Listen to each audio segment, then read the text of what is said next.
From the Understood Podcast Network, this is In It. On this podcast, we offer perspective, stories, and advice for and from people who have challenges with reading, math, focus, and other types of learning differences. We talk to parents, caregivers, experts, teachers, and sometimes even kids. I'm Amanda Morin. And I'm Gretchen Vierstra. Today we're talking about picky eaters, which is a label, Gretchen, I really, really hate, especially because people apply it to me too. Yes, me too. What does your picky eating look like, Amanda? Well, it's not really picky eating. I have a sensitive palate, right? Like I don't like certain textures. I don't like certain smells. I don't like certain things mixed together. So people think it's picky, but it's really a sensory thing for me. What about you? Gretchen, tell me about your relationship to picky eating. Well, I also was called a picky eater, and to this day, some people still do. Mine is all about texture as well, and I was born basically a vegetarian, I think, because I don't like the texture of meat. I don't like the texture of anything spongy like mushrooms and eggplant. And I, to this day, still will not eat those things. Yeah. So today's episode, we're going to dig into what might be behind your child's so-called picky eating and also figure out more constructive ways to talk about it and deal with it. To do that, we're joined today by Keri Wilmot. Keri is a pediatric occupational therapist based in Texas. We're so glad to have her with us. Keri, welcome to In It. Thanks, everybody. Keri, I know that as an occupational therapist, you sometimes work with kids who won't eat certain foods. And I'm guessing you don't call those kids picky eaters?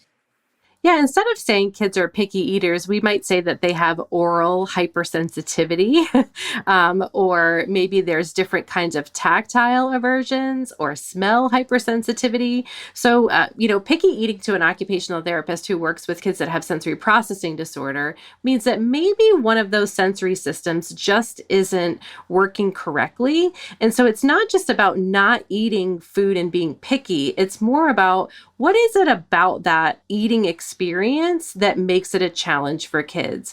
Maybe it's the way something smells. Maybe it's the way something looks. Maybe it is the way something tastes, but there's a whole sensory experience that goes on before anybody picks up a food and actually even puts it in their mouth. So if we can generalize and just say for now that, we're talking about kids who may be sensitive eaters, can you give us a few examples of what might be very specific issues or challenges kids have with food, and where might those come from? And just some examples to ground us in the conversation would be great. Yeah. Lots of kids have aversions to the smell of food or different kinds of smells of food at once. So sort of like when you're going into a restaurant and there's all sorts of different smells coming from the kitchen. So they might have trouble eating just because they can't stop paying attention to the smells that are in the room. It's like walking into one of those KFC Taco Bell combos and you're just like, oh, it's all the smells together. Do you want to give us one more example? I think a lot of times we assume that kids are aversive to different textures, but there's also kids who are really super visual and they just don't like the way food looks, right? And the way they see it, it might jiggle, it might be a different color. There's just something about how they observe it on their plate that it stops them immediately from actually even trying it. That brings me to a question. If you have a child who's refusing to eat lots of types of foods, what would be your first move as a parent to figure out what's going on? I think as a parent, you need to sort of get a big picture. A lot of times parents will come to me and they'll say, well, they only eat 5 foods, right? And so I'm like, okay, great. Well, let's make a list. And then when you actually make the list, you realize, well, maybe there's more than 5. There's 10, but maybe 5 of them are kind of inconsistent. And so once we get kind of a clear picture of what they do eat, then I like to look at that and say, okay, well, are there any similarities within that list that might help decide where to go next, right? Most kids who are sensitive around their food choices don't like to eat vegetables. That usually tends to be a common one. They prefer not to eat really challenging meats like steak. And so once we kind of get an idea of where they're at, then we try to figure out what are the priorities of the family. And it's funny because then you start to ask the family, well, what is your menu like at home, right? And they're like, well, I want them to eat broccoli. And I'm like, okay, well, how many times a week do you eat broccoli? Well, we don't eat broccoli. Yeah. So a lot of times we have this idealistic view of what we want it to look like, but it's just not part of that family culture to eat that food. So, and then, I think, well, okay, so we're asking the child to kind of go out on a limb here and eat something that none of the rest of you actually enjoy eating in the first place. So how will we come up with some ideas of, like, as a family, what are your priorities for the kinds of foods that you would like your child to eat? I think most parents realize that they're lacking some type of a protein source, and usually a vegetable. And so it's kind of like, all right, well, what's the gateway vegetable we can sort of get into to at least make sure that we've got like one vegetable that's in their repertoire. Protein is another one that I find a lot of kids really lack. Yes. A lot of kids really, really choose those salty foods. You hear a lot of chicken nuggets, a lot of macaroni and cheese, a lot of pizza, goldfish crackers. Oh, yeah. All of that is my daughter's diet. And that's another question that we'll often ask, like, okay, well, where are they on the height and weight growth chart? Are they growing? Are they gaining weight? I think a lot of people realize now that you need to have some really good solid protein sources, because that we can attribute to having enough fuel in your body to be able to sustain things like going to school and learning and focusing, throughout the rest of the day. Yeah. That's super helpful. I'm also going to say I love the term gateway vegetable. And I was going to ask, what's a good gateway vegetable? Okay, you ready? Ready for this one? A good gateway vegetable might actually be a veggie stick cracker. Brilliant. Oh, that's brilliant, because it tastes like a chip and it crunches like a pretzel. Yes. Does it actually have veggies in it? Well, they say they do, but I don't know. But they, but they're different colors, right? So, I mean, if you look at some of the ones that are green, and you kind of make a focus to sort of expand on bridging that gap to getting into something like a vegetable, and then we think, okay, well, we know that child likes salt. We know they like crunchy things. We want to get them into like some kind of a vegetable. What if we then transition to something like a kale chip? Like you're trying to match their tastes and then use those preferences in your preparation of what that vegetable might be so that it then becomes similar. What we're not talking about is like, okay, one day you're going to eat a carrot and the next day you're going to have broccoli.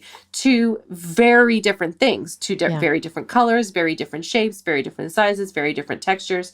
And the other part that we'll often ask parents to do when they're kind of thinking about what that food is, again, in the preparation of it, it's not just about like seasonings. Salt is a good one. You can try like Mrs. Dash or something if you're worried about too much salt intake. But it's more about like, okay, well, if they didn't like it this way, how can we prepare it another way? And maybe they'll accept it that way. So you can change the taste, you can change the temperature, you can change the shape, you can change the size. And that's why even like looking at something like a pretzel, right? If you have a child that only eats pretzel sticks, my first recommendation sometimes is, well, let's try a pretzel rod. Let's try a round pretzel. Let's try something of the same brand that probably tastes similar, but just looks a little bit different. And guess what? We can count that as maybe the number 6 food that they eat, So it's kind of a different way, I think, of like looking at how kids experience food, knowing this stuff takes a long time.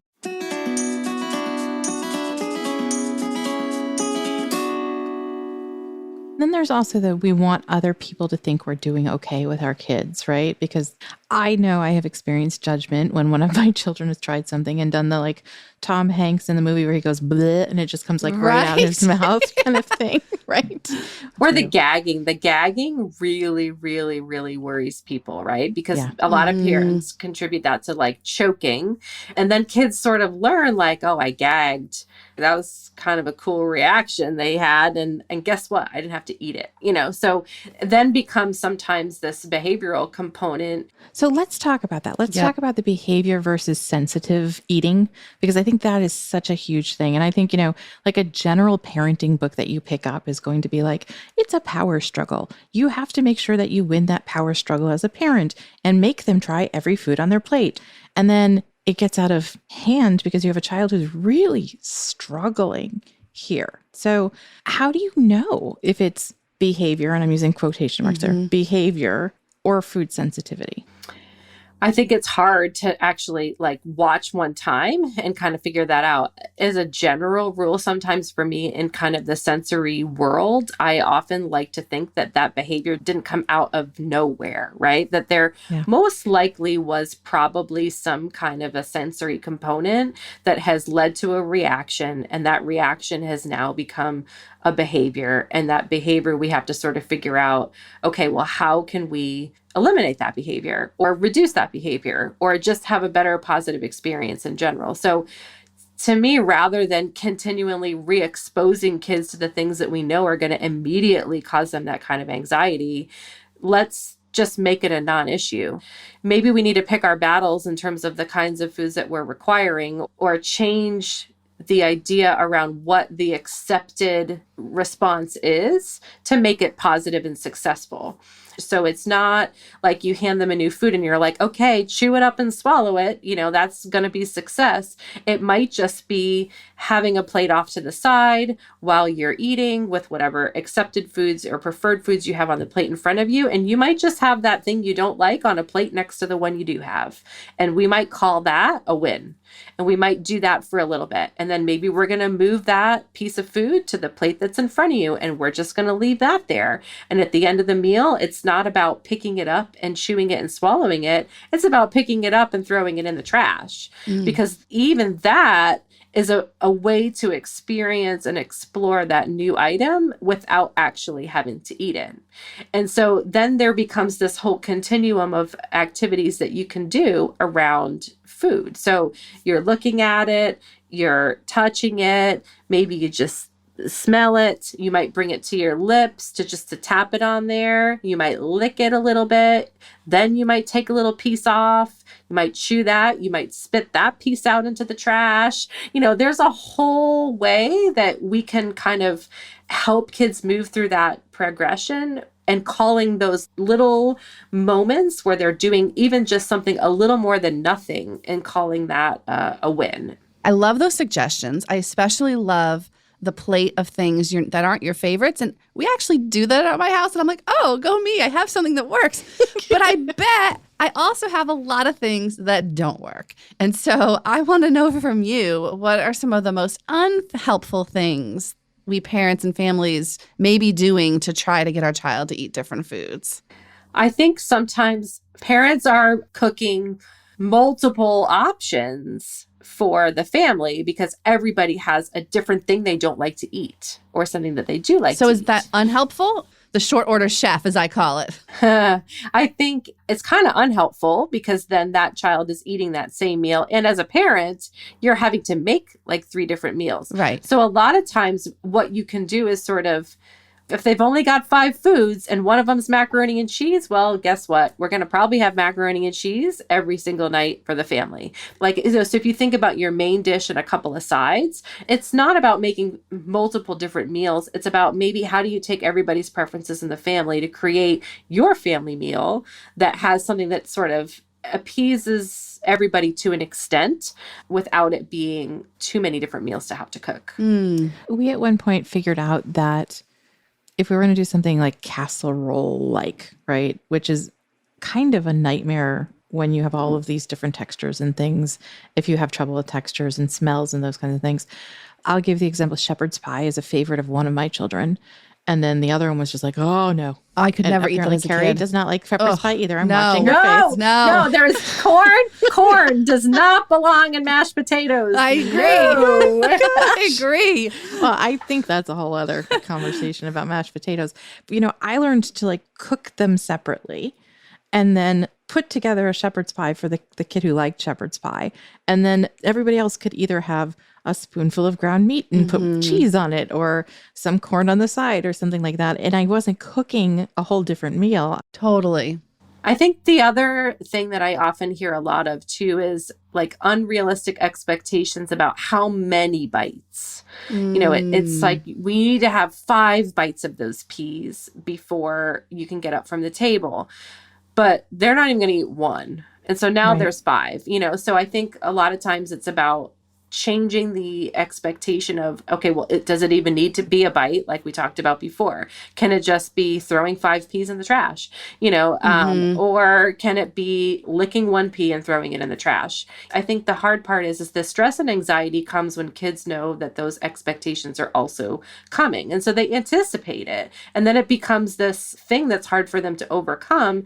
Whereas if you can, as calmly as possible, sort of be like, all right, well, just take 1 bite and then you'll be done. But the second half of this is the important part, right? Because it will happen that they're going to eat the food you never thought they were going to eat. Right. And then you're going to be like, oh, they ate it. Have another bite. No, you don't want to encourage them to take more bites. Got it. You want to encourage them to just be in a good place about what they did, and you want to high five them for doing a great job of trying something new, and let's be done. It's just like any other kind of behavioral expectation. If you've set a limit, just stick to it, because it's now sometimes we're okay, well, I've said 5. Well, we're going to negotiate. Well, 3. Well, no, I said 5. No, 1. Nope, none, Keri's been at my dinner table, I think. This sounds so wrong now that someone plays it all back. But I'll tell you a little trick. Okay, this is like my secret trick, okay? When it comes to bites, I sometimes will take little pieces of paper and I'll write down numbers on the paper. And it might just be all ones and like 1, 2, right? And you might have 5 of these little pieces of paper and you fold them up and you put them in a little baggie and you pull 1 out. And guess how many bites you're going to take? Got it. 1. I mean, and there's some people who probably would be like, well, that's a game and this is a meal time and like we need to have this meal time. But the only way sometimes you're going to be able to overpower that will to want to negotiate and the stress that they have is by making it something that seems way more fun than what it actually is. Mm-hmm. Yeah. Well, you take the pressure out of it. You take that power struggle out of it. It was the bag, not me. Yeah. Well, that's exactly it, right?